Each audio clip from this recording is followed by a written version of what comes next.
Tiananmen Square is the very heart of China, a country which over recent decades has come along in leaps and bounds. But here there are ghosts.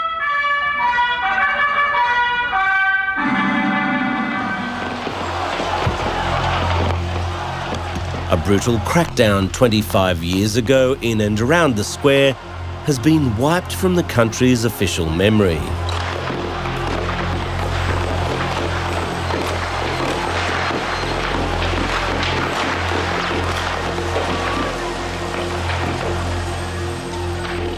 During Tiananmen, after the students had been killed, maybe a week later, I went back to the embassy and one of our local staff there actually held me and was crying on my shoulder. What are they doing to our children? What are they doing to our children? Yet there are those who are on the front line and who until now haven't spoken publicly about this dark chapter. They're the men and women of the Australian Embassy in Beijing. They watched as hope turned to horror, and on the anniversary of this bloody crackdown, they've assembled to tell of what they saw, who they helped and harboured, even playing a key role in getting images out to a global audience. Part of the problem, as I always thought, was that, they didn't know how to use a fire hose. Perhaps they didn't have fire hoses, but that was the way to disperse that without any problem if you were a government, done in hundreds of countries before and since. You get a bit of a demonstration, hose them down and, do all that. You don't need to shoot them.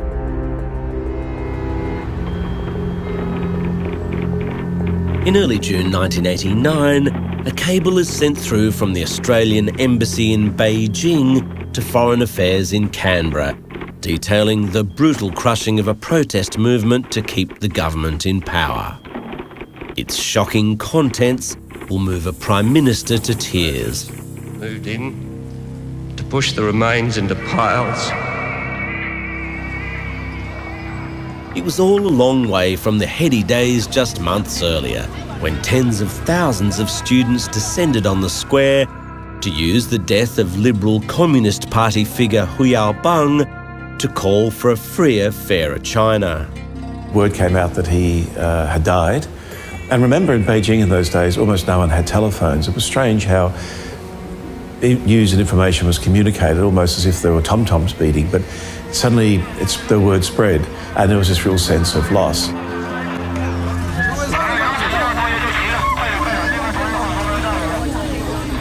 Jeff Raby was economic counsellor. He says he and other colleagues defied the ambassador's orders not to go down to the square because they couldn't stay away from this historic event. I happened to be there on the night that the Goddess of Democracy was erected, and that was a scary event because the students smuggled into the square little bits of the statue, which looked very much like the Statue of Liberty, and built it in the square near where the current flagpole is. I remember being there very, very worried that this was the moment that something violent would happen from the authorities. Is that because it was such a challenge Absolutely. to the authorities? Utter provocation. And not only because it was called the Goddess of Democracy, but the reference so explicitly to the US was an utter challenge, provocation.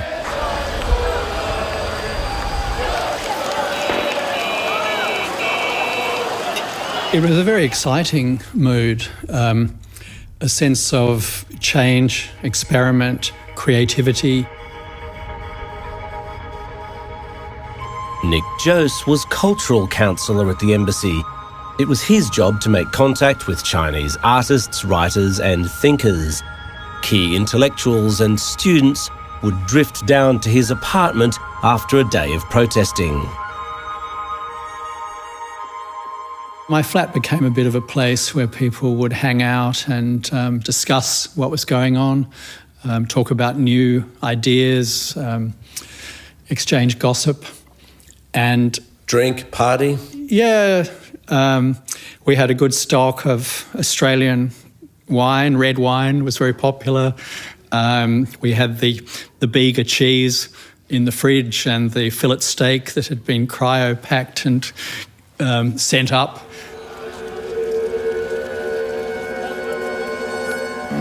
they all watched as the army began to enter the city in preparation to take on the students.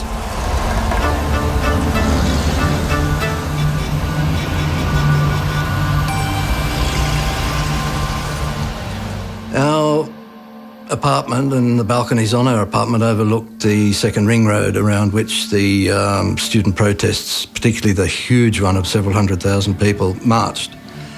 And we were overlooking that, the big one. We were watching it for hours and hours, and the people were very happy. They were rather joyous. Air Force Group Captain Peter Everett was Defence Attaché in Beijing. He worked with his colleagues from other Western embassies to collect intelligence on the troop build-up as hundreds of thousands of soldiers arrived. There were two basically military transport airfields, one in the north and one in the south. The Americans looked at the one in the south and I went to the one in the north. I was able to actually drive onto it. It wasn't walled like the one in the south. And when the troops started arriving, they were country boys from, peasants basically, and even though they guarded the roads onto the airfield, I was able to drive up and say, look, I'm in Chinese, I'm just going down to see the aircraft museum down here. And they'd look at me and I'd just drive past. And I did that drive onto the airstrip, onto the airstrip, drive around the airstrip, count the aircraft, the trucks, the tents, get an idea of how many troops there were who'd moved in. I was able to do that a couple of times. Then one day when I drove up, I was stopped by an obvious military policeman who was a local. Instead of the rifle, he had a sidearm, and he told me to bugger off, basically, and I did. I didn't go back again. I mean, it was just an extraordinary period. David Hanna was working alongside the Defence Attaché, who taught him how to read military number plates to identify the origin of a battalion. It was interesting as we got closer to June 4 and afterwards, there were military vehicles moving around which had covered up their number plates to make sure that nobody knew who they were. Well, the balconies were very nicely constructed out of concrete with gaps between the pillars, and so you could lie on the balcony and take photos. David Hanna's wife, Harriet Mantell, was immigration officer at the embassy. She too was collecting intelligence. You'd see a truck coming down the street or a couple of trucks with some soldiers in it. It would very quickly be surrounded. Suddenly, out of nowhere, people would appear. They would stop the truck. The soldiers usually left, and then people would stuff a rag into the petrol tank and light it and set fire to the truck.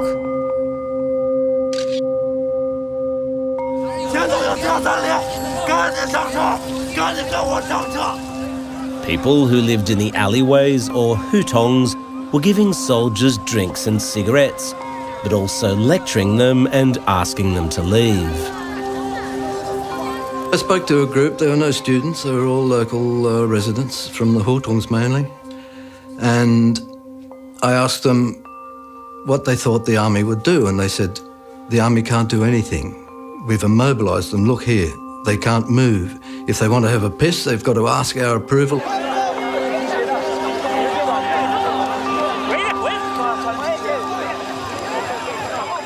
I spoke to one unit, the soldiers of one unit. They were basically peasants. They were from Sichuan. They couldn't believe that a city could be so wealthy. And they saw the students who were sent to university at the party's expense by the party, and they thought that the students were dreadfully ungrateful people.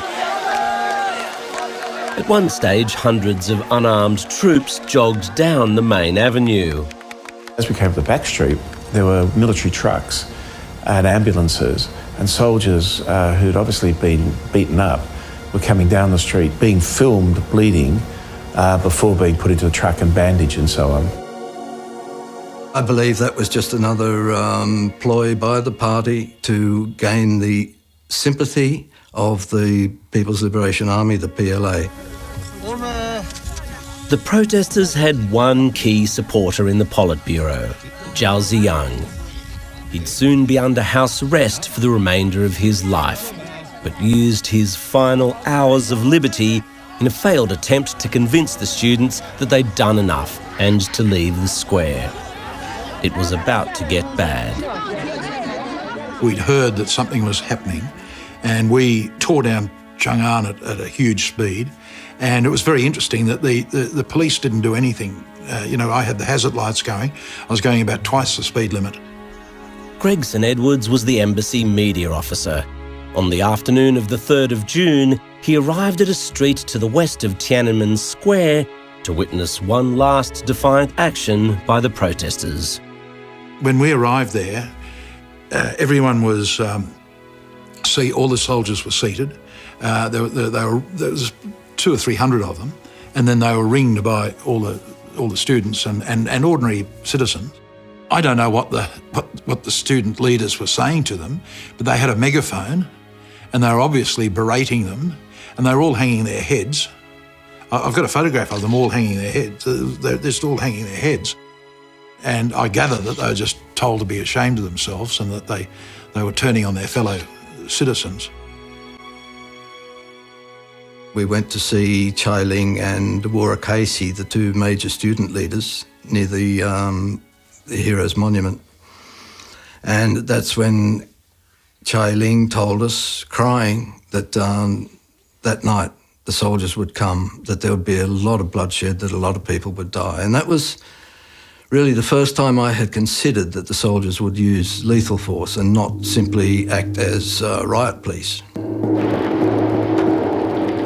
There was now a sense of inevitability about the awful climax to come. At around 11 p.m, the PLA started shooting.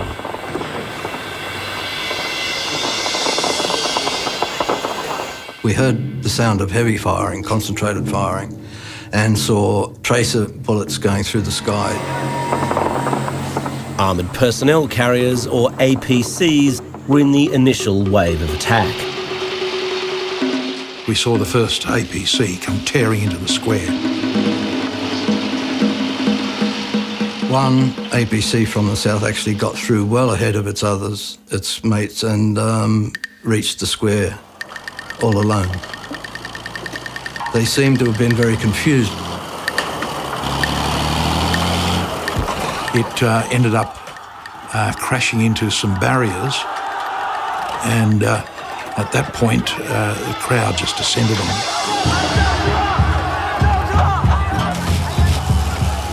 It was stopped by a crowbar or something like that in the spokes and set alight. And what happened to the people inside that APC? They were dead. They were killed, yes. The soldiers were all just killed by ordinary citizens? They were burnt alive.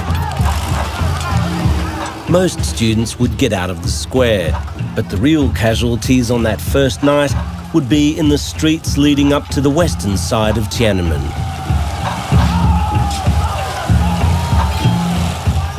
The soldiers appear to have been ordered to get to the square and not to allow anything to stop them. They ran over, I believe, and crushed many people, but they were firing apparently indiscriminately as they came, and the APCs are mounted with machine guns.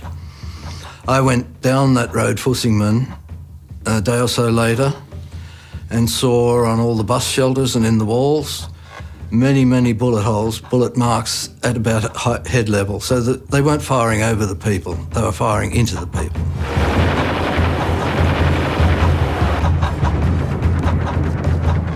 It's not known how many protesters were shot or crushed to death that night. It's also not known how many soldiers were killed in angry retaliation. Some I know had their genitals cut off, stuffed in their mouth. They were burned and then hung from overpasses, and I saw 2 of those.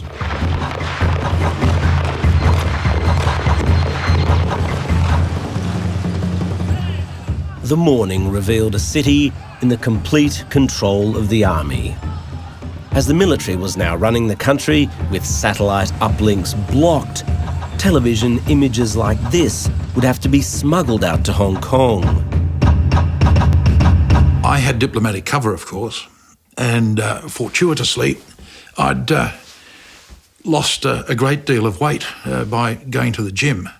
And I had this suit which had been made for me before that, and it was a double-breasted pinstripe suit, and it was ideal for taping the cassettes of videotape to my body, or putting them inside my shirt and buttoning it up and looking a little bit tubby, but still in a well-cut suit.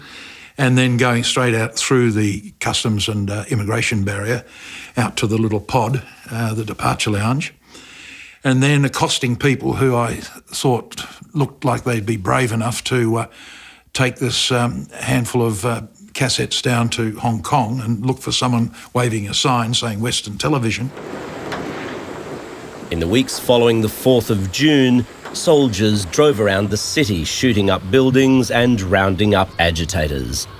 Peter Everett says this is when most students were killed.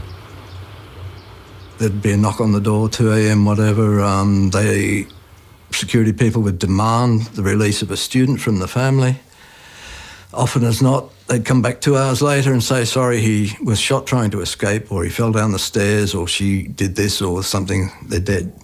The British ambassador had standing instructions that if anybody sought asylum, he was not to spend the night on the embassy premises.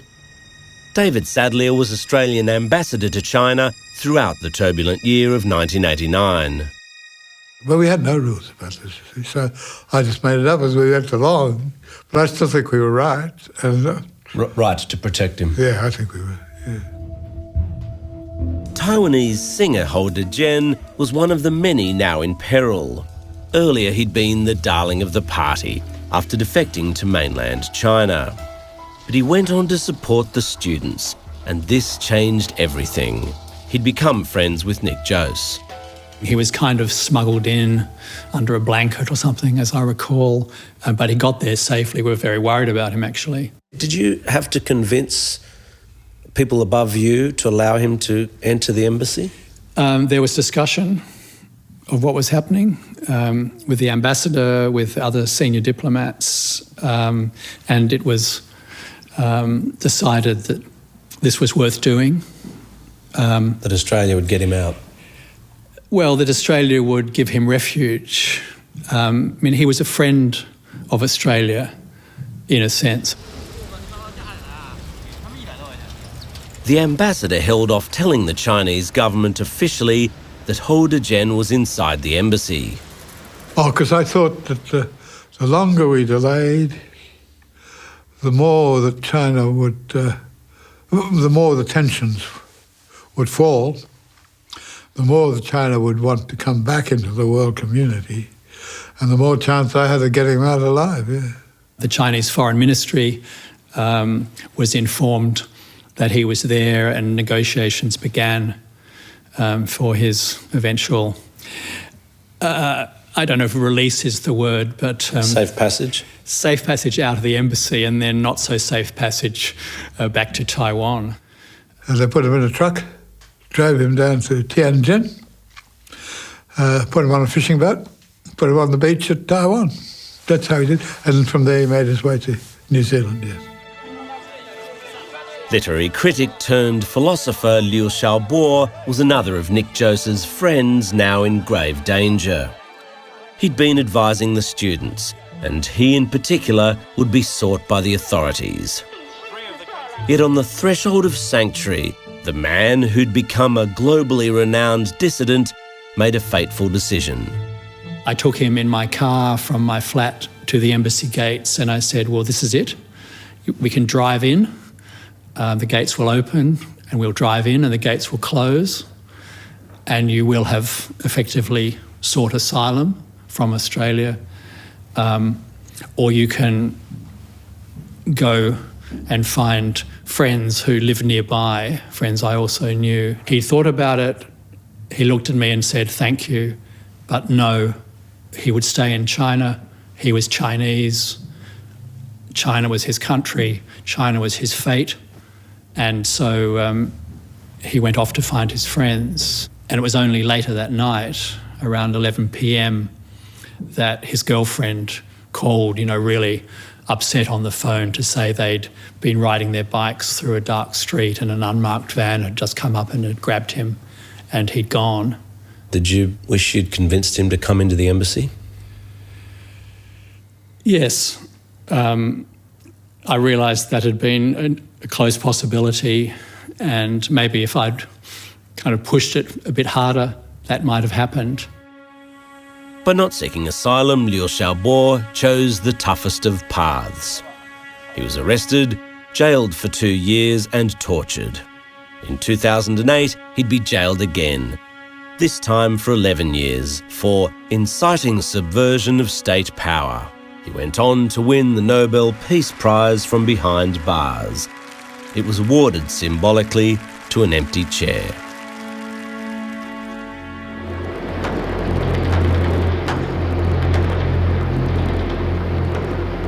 The order came to evacuate the embassy of all but a handful of staff. I jumped out of the bus thinking I'm going to go to my apartment, I'm going to have as much time as I can to gather bits and bobs. Kerry Costanzo worked as a stenographer in the embassy. She joined a convoy of minibuses driving to the compounds where people lived to quickly collect clothes in preparation to get out of China. And just as I'd run out of the bus, but had sort of gone about 20 metres, gunfire, and I'd never heard gunfire before in my life, and it felt like it was all around me. I looked up to see the Defence Attaché and the political counsellor standing at the door of the bus, screaming at me, yelling at me, swearing at me to come back. And I'm going, no, no. And they said, no. Anyway, there was lots of expletives, and they just said, come.